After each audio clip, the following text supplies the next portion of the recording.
when Bob Kraft put Bill Belichick on the hot seat? What makes you think that? Well, Bill Belichick has had 4 seasons with no playoff wins since they won Super Bowl 53. And last year at the league meetings, Robert Kraft expressed his disapproval and disappointment with the fact that they hadn't won a playoff game in 3 years. So this year when he met with reporters, at one point he was asked this question. And I'm paraphrasing, but I'm going to try to get it as close to verbatim as I can. You've had 2 out of 3 losing seasons. Can Bill Belichick survive another one, or will he be here to catch and surpass Don Shula for the all-time wins record? Robert Kraft's response wasn't, yes, he'll be here. He waded into this notion that, well, we want our players to accumulate great statistics, but ultimately we're here to win football games, and I want to get back to the playoffs. And it felt to me like one of those situations where anything other than yes is no. And the moment I heard it, said, oh, well, playoffs are bust for Bill Belichick this year. Now, would Robert Kraft ultimately do it, or would he just think about doing it? I don't know, but this is unprecedented territory. Now, we had the Steelers struggle at times in the post-4 Super Bowl championship years of Chuck Noll. We had the Cowboys who weren't the Cowboys in the 80s that they'd been in the 70s, and Tom Landry was still there until Jerry Jones bought the team. But this is the greatest run we've seen in the free agency era, the 6 championships, but now mediocrity. And this year could be as bad as it's been, Rich. When you consider, and you know well as a Jets fan, how the Patriots ran roughshod over that division for years, and how in many respects that contributed to this run of AFC championship game every year.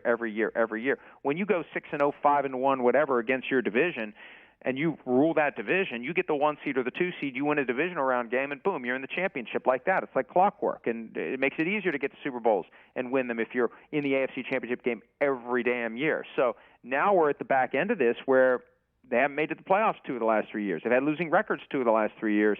How long of a grace period does Bill Belichick have after winning 6 Super Bowls in today's NFL? And I think that's what Robert Kraft's wrestling with.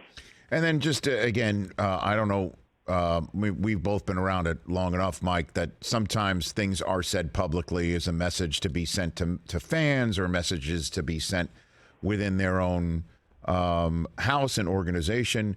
And some things are just said just because it's said off the top of someone's head. Robert Kraft letting it be known that Meek Mill said, hey, Lamar wants to play for you, and just putting it out there. Is that, from what you gather or hear, a message to Bill, hey, I'd sign that check, I'd stroke that check if you're interested in getting him? Or is it to just tell the fans in New England, hey, we kick the tires, through Meek Mill. I don't know. Like, I don't know what that really accomplishes, other than just maybe, hey, this is a fun thing for me to say into a microphone and just let it be known. That was wild, is what I'm saying. Well, yeah, I agree with you. And I think the general message was, and it's something that he repeated several times last week, Bill makes the decisions. Right.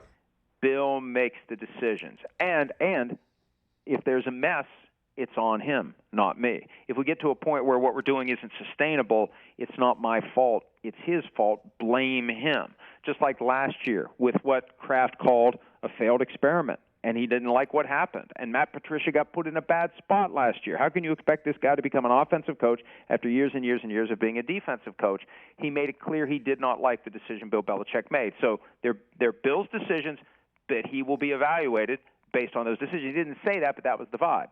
Now, as it relates to Lamar Jackson, something else Kraft said last week to reporters made me think that he would not be inclined to do it, because the one thing that we never talk about when we talk about Lamar Jackson, because we get caught up, as we should, in the fully guaranteed contract that Deshaun Watson got last year, $230 million, 5 years, fully guaranteed. That has gotten into Lamar Jackson's head, and he can't get it out. Well, the other side of it is everything the Browns gave up to get in position where they could pay Deshaun Watson, 3 first-round picks plus. And Kraft talked specifically about the importance of draft picks, the value of draft picks. Draft picks allow you to go out and get players who can become key players for your organization at a very low cost relative to what it's going to cost you to get Lamar Jackson. So not only are you giving a huge piece of your salary cap to Lamar Jackson for years into the future, you are forfeiting the ability to get scratch-off lottery tickets, which is what draft picks are. You scratch off a winner or you scratch off a loser, but the cost of that ticket is low. And if it didn't work out, it didn't work out. But if you have enough of them, you're going to have guys that work out. And if you give up a bunch of them, somebody else is going to have those lottery tickets. And I think that's important to Kraft. So I don't think he would want to do it. But his message is, it's Bill's decision. Catch the Rich Eisen Show every single day on the Roku channel, 12 to 3 Eastern, for free.